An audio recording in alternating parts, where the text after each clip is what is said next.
Both organizations, the Humanistic Management Center and Ethics First, are built on that very assumption. What I'm doing wouldn't make sense if I wouldn't believe that businesses do have the power to make the world a better place. Our world is far too complex and our needs are too diverse, and the impact business generates today is far too great to simply maintain a position where we say one single criteria is sufficient to define whether a business organization is successful or not.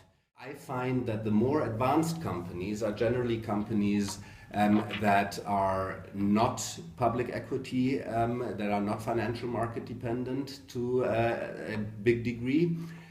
Secondly, they have governance structures that are actively embracing ESG criteria, so we're talking about environmental and social governance, and have diverse boards working towards democratic governance boards.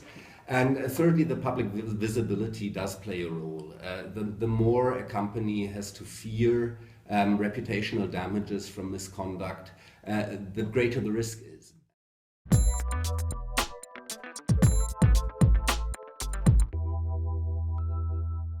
I'm engaged in two organizations, which is on one side the Humanistic Management Center and secondly Ethics First.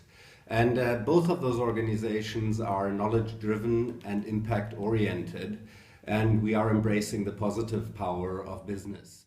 Initiative and my engagement is based on supporting change makers in the business world, and doing that through research on one side, secondly through education and training activities, and thirdly by providing advisory services.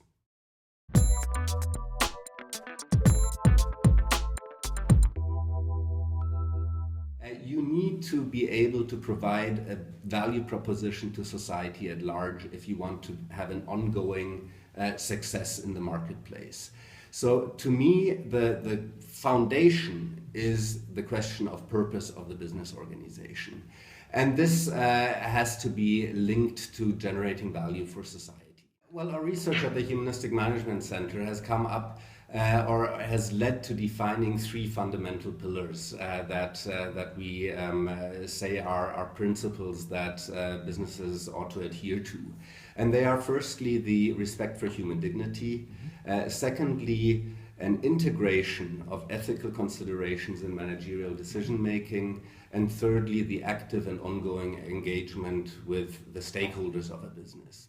What I think is a great opportunity from a leadership perspective is to embrace a mental framing where we're looking at strong values and at ethical questions, not as a limitation of my entrepreneurial freedom, but as something that enhances my entrepreneurial freedom, because I no longer have to worry so much whether I adhere to compliance rules, whether I fit this label or that NGO demand.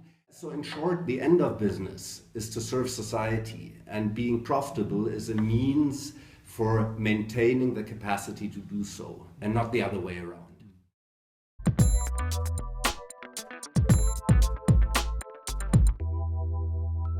And the moment I am operating under a managerial horizon that exceeds 1 or 2 quarters, strong values are not an adversary, but are the foundation of long-lasting business success.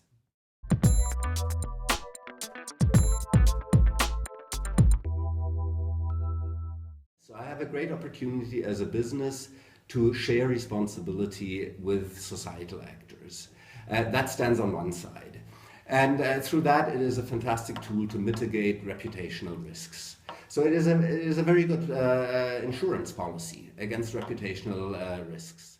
And by listening to those stakeholders that may not have the big purchasing power today, and that may not have a big regulatory impact on my organization today, but yet taking into account what they're thinking, will prepare me for tomorrow's business opportunities.